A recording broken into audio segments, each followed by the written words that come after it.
Au livre de l'Exode, des chapitres 15 à 18. Alors Moïse et les Israélites chantèrent pour le Seigneur le chant que voici. Je chante pour le Seigneur car il s'est couvert de gloire, il a jeté à la mer cheval et cavalier. Le Seigneur est ma force et mon chant, à lui je dois mon salut. Il est mon Dieu, je le célèbre, le Dieu de mon Père et je l'exalte. Le Seigneur est un guerrier, son nom est le Seigneur. Les chars de Pharaon et son armée, il les a jetés à la mer. L'élite de ses officiers, la mer des roseaux l'a englouti, les abîmes les recouvrent, ils ont coulé au fond du gouffre comme une pierre. Ta droite, Seigneur, s'illustre par sa force, ta droite, Seigneur, taille en pièces l'ennemi. Par l'excès de ta majesté, tu renverses tes adversaires, tu déchaînes ta colère, elle les dévore comme du chaume. Au souffle de tes narines, les eaux s'amoncelèrent. Les flots se dressèrent comme une digue, les abîmes se figèrent au cœur de la mer. L'ennemi s'était dit, je poursuivrai, j'atteindrai, je partagerai le butin, mon âme s'engorgera, je dégainerai mon épée, ma main les supprimera. Tu soufflas ton haleine, la mer les recouvrit. Ils s'enfoncèrent comme du plomb dans les eaux formidables. Qui est comme toi parmi les dieux, Seigneur?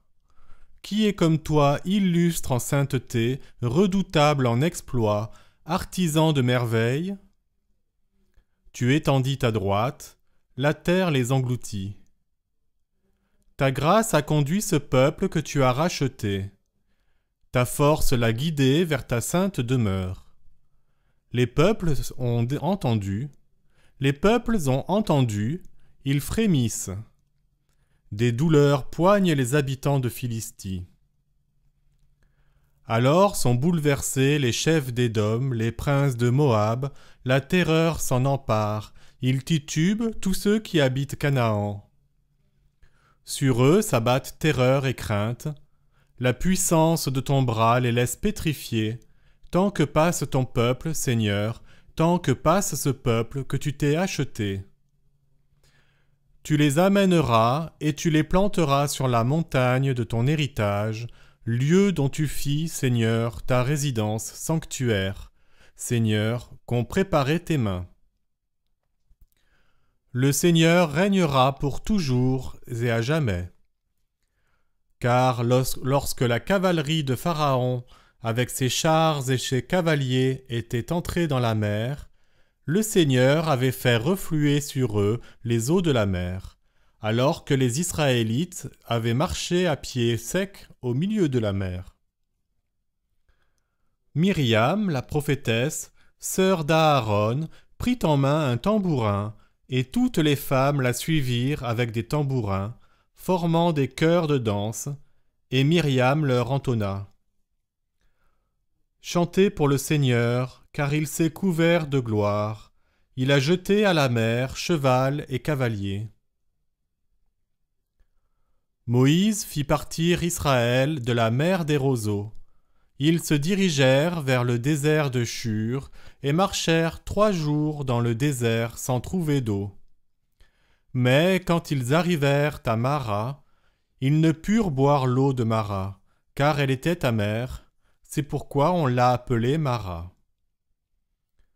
Le peuple murmura contre Moïse en disant « Qu'allons-nous boire ?» Moïse cria vers le Seigneur, et le Seigneur lui montra un morceau de bois. Moïse le jeta dans l'eau, et l'eau devint douce. C'est là qu'il leur fixa un statut et un droit. C'est là qu'il les mit à l'épreuve. Puis il dit, si tu écoutes bien la voix du Seigneur ton Dieu, et fais ce qui est droit à ses yeux, si tu prêtes l'oreille à ses commandements et observes toutes ses lois, tous les maux que j'ai infligés à l'Égypte, je ne te les infligerai pas, car je suis le Seigneur, celui qui te guérit. Ils arrivèrent ensuite à Élim, où se trouvent 12 sources et 70 palmiers. et ils y campèrent au bord de l'eau. Chapitre 16. Ils partirent d'Élim, et toute la communauté des Israélites arriva au désert de Sin, situé entre Élim et le Sinaï, le 15e jour du second mois qui suivit leur sortie d'Égypte. Toute la communauté des Israélites se mit à murmurer contre Moïse et Aaron dans le désert. Les Israélites leur dirent : « Que ne sommes-nous morts de la main du Seigneur au pays d'Égypte, quand nous étions assis auprès de la marmite de viande et mangions du pain à satiété ? À coup sûr, vous nous avez amenés dans ce désert pour faire mourir de faim toute cette multitude. » Le Seigneur dit à Moïse : « Je vais faire pleuvoir pour vous du pain du haut du ciel. Les gens sortiront et recueilleront chaque jour leur ration du jour.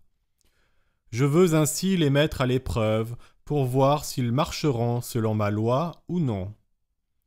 Et le 6e jour, quand ils prépareront ce qu'ils auront rapporté, il y en aura le double de ce qu'ils recueillent chaque jour. » Moïse et Aaron dirent à tous les Israélites : « Ce soir, vous saurez que c'est le Seigneur qui vous a fait sortir du pays d'Égypte. Et au matin, vous verrez la gloire du Seigneur. Car il a entendu vos murmures contre le Seigneur.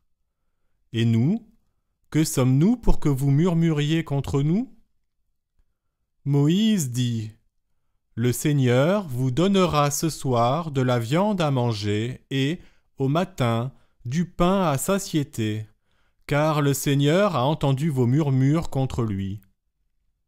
Nous, que sommes-nous ? Ce n'est pas contre nous que vont vos murmures, mais contre le Seigneur. » Moïse dit à Aaron : « Dis à toute la communauté des Israélites : Approchez-vous devant le Seigneur, car il a entendu vos murmures. » Comme Aaron parlait à toute la communauté des Israélites, ils se tournèrent vers le désert, et voici que la gloire du Seigneur apparut dans la nuée. Le Seigneur parla à Moïse et lui dit : « J'ai entendu les murmures des Israélites. Parle-leur et dis-leur : au crépuscule, vous mangerez de la viande, et au matin, vous serez rassasiés de pain. Vous saurez alors que je suis le Seigneur, votre Dieu. » Le soir, des cailles montèrent et couvrirent le camp, et au matin, il y avait une couche de rosée tout autour du camp. Cette couche de rosée évaporée apparut sur la surface du désert, quelque chose de menu, de granuleux, de fin comme du givre sur le sol. Lorsque les Israélites virent cela, ils se dirent l'un à l'autre : « Qu'est-ce que cela ?» Car ils ne savaient pas ce que c'était. Moïse leur dit : « Cela, c'est le pain que le Seigneur vous a donné à manger. Voici ce qu'a ordonné le Seigneur. Recueillez-en chacun selon ce qu'il peut manger, un gomorre par personne. Vous en prendrez chacun selon le nombre des personnes qu'il a dans sa tente. » Les Israélites firent ainsi et en recueillirent, les uns beaucoup, les autres peu. Quand ils mesurèrent au gomorre, celui qui avait beaucoup recueilli n'en avait pas trop, et celui qui avait peu recueilli en avait assez. Chacun avait recueilli ce qu'il pouvait manger. Moïse leur dit : « Que personne n'en mette en réserve jusqu'au lendemain. » Certains n'écoutèrent pas Moïse et en mirent en réserve jusqu'au lendemain. Mais les vers s'y mirent et cela devint infect. Moïse s'irrita contre eux. Ils en recueillirent chaque matin, chacun selon ce qu'il pouvait manger, et quand le soleil devenait chaud, cela fondait.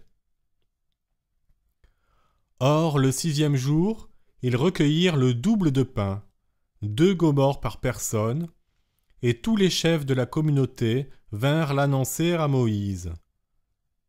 Il leur dit, « Voici ce qu'a dit le Seigneur. Demain est un jour de repos complet, un saint sabbat pour le Seigneur. Cuisez ce que vous voulez cuire, faites bouillir ce que vous voulez faire bouillir, et tout le surplus, mettez-le en réserve jusqu'à demain. » Ils le mirent en réserve jusqu'au lendemain, comme Moïse l'avait ordonné. Ce ne fut pas infect, il n'y eut pas de vers dedans.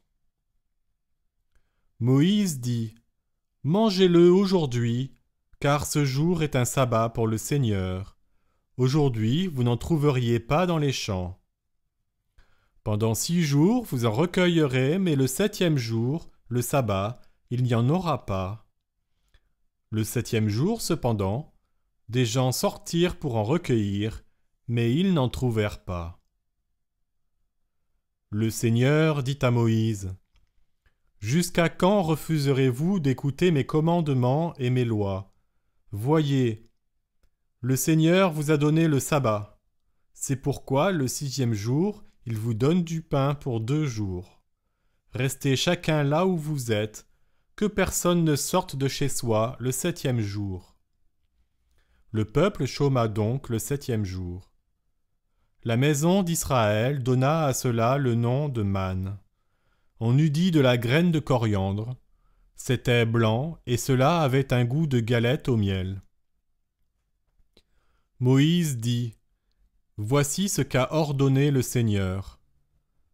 Remplissez-en un gomorre et préservez-le pour vos descendants, afin qu'ils voient le pain dont je vous ai nourri dans le désert, quand je vous ai fait sortir du pays d'Égypte. » Moïse dit à Aaron, « Prends un vase, mets-y un plein gomorre de manne, et place-le devant le Seigneur, afin de le préserver pour vos générations. » Comme le Seigneur l'avait ordonné à Moïse, Aaron le plaça devant le témoignage, pour qu'il y soit préservé. Les Israélites mangèrent de la manne pendant 40 ans, jusqu'à ce qu'ils arrivent en pays habité. Ils mangèrent la manne jusqu'à ce qu'ils arrivent aux confins du pays de Canaan. Le gomorre, c'est un 10e de mesure. Chapitre 17. Toute la communauté des Israélites partit du désert de Sin pour les étapes suivantes, sur l'ordre du Seigneur, et ils campèrent à Réphidim. Or, il n'y avait pas d'eau à boire pour le peuple. Celui-ci s'en prit à Moïse. Ils dirent, « Donne-nous de l'eau que nous buvions. » Moïse leur dit, « Pourquoi vous en prenez-vous à moi? Pourquoi mettez-vous le Seigneur à l'épreuve? » Le peuple y souffrit de la soif. Le peuple murmura contre Moïse et dit, « Pourquoi nous as-tu fait monter d'Égypte?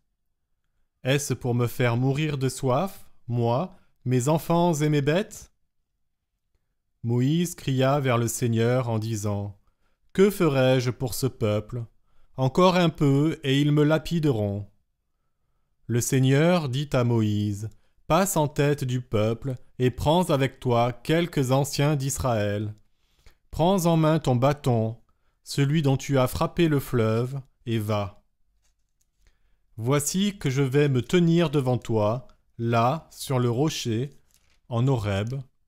Tu frapperas le rocher, l'eau en sortira, et le peuple boira. » C'est ce que fit Moïse aux yeux des anciens d'Israël. Il donna à ce lieu le nom de Massa et Mériba, parce que les Israélites cherchèrent querelle et parce qu'ils mirent le Seigneur à l'épreuve en disant, « Le Seigneur est-il au milieu de nous ou non ?» Les Amalécites survinrent et combattirent contre Israël à Réphidim. Moïse dit alors à Josué, « Choisis-toi des hommes, et demain, sors combattre Amalek. Moi, je me tiendrai au sommet de la colline, le bâton de Dieu à la main. » Josué fit ce que lui avait dit Moïse, pour combattre Amalek, Et Moïse, Aaron et Hur montèrent au sommet de la colline. Lorsque Moïse tenait ses mains levées, Israël l'emportait. Et quand il les laissait retomber, Amalek l'emportait. Comme les mains de Moïse s'alourdissaient, ils prirent une pierre et la mirent sous lui. Il s'assit dessus tandis qu'Aaron et Hur lui soutenaient les mains, l'un d'un côté, l'autre de l'autre. Ainsi, ses mains restèrent-elles fermes jusqu'au coucher du soleil. Josué défit Amalek et son peuple au fil de l'épée. Le Seigneur dit alors à Moïse, « Écris cela dans un livre pour en garder le souvenir, et déclare à Josué que j'effacerai la mémoire d'Amalek de dessous les cieux. » Puis Moïse bâtit un autel qu'il nomma « Le Seigneur Nissi, car, dit-il, la bannière du Seigneur en main. Le Seigneur est en guerre contre Amalek de génération en génération. » Chapitre 18. Jéthro, prêtre de Madian, beau-père de Moïse, entendit raconter tout ce que Dieu avait fait pour Moïse et pour Israël, son peuple, comment le Seigneur avait fait sortir Israël d'Égypte. Jéthro, le beau-père de Moïse, prit Sipora, la femme de Moïse, après qu'il l'eut renvoyée, ainsi que ses 2 fils. L'un s'appelait Gershom, car, avait-il dit, « Je suis un immigré en terre étrangère. » L'autre s'appelait Éliézer, car « Le Dieu de mon père est mon secours et m'a délivré de l'épée de Pharaon. » Jéthro, le beau-père de Moïse, vint trouver Moïse avec ses fils et sa femme au désert, où il campait, à la montagne de Dieu.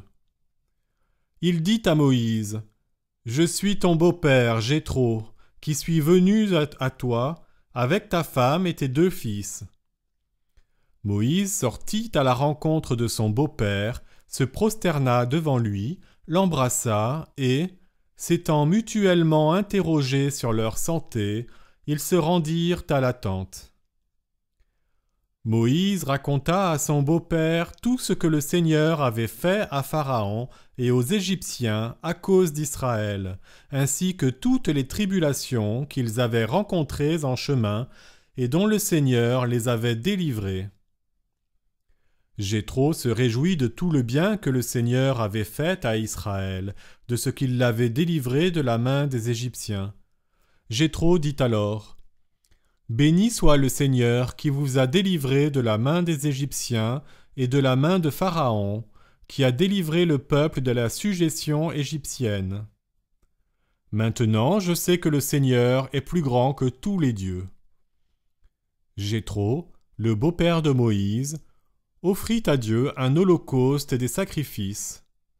Aaron et tous les anciens d'Israël vinrent manger avec le beau-père de Moïse en présence de Dieu. Le lendemain, Moïse s'assit pour rendre la justice au peuple, tandis que le peuple demeurait debout auprès de lui du matin au soir. Le beau-père de Moïse, voyant tout ce qu'il faisait pour le peuple, lui dit « Comment t'y prends-tu pour traiter seul les affaires du peuple ?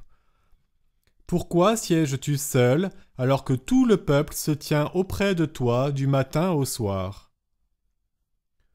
Moïse dit à son beau-père, « C'est que le peuple vient à moi pour consulter Dieu. Lorsqu'ils ont une affaire, ils viennent à moi. Je juge entre l'un et l'autre, et je leur fais connaître les décrets de Dieu et ses lois. » Le beau-père de Moïse lui dit, « Tu t'y prends mal. À coup sûr tu t'épuiseras, toi et le peuple qui est avec toi, car la tâche est trop lourde pour toi. Tu ne pourras pas l'accomplir seul.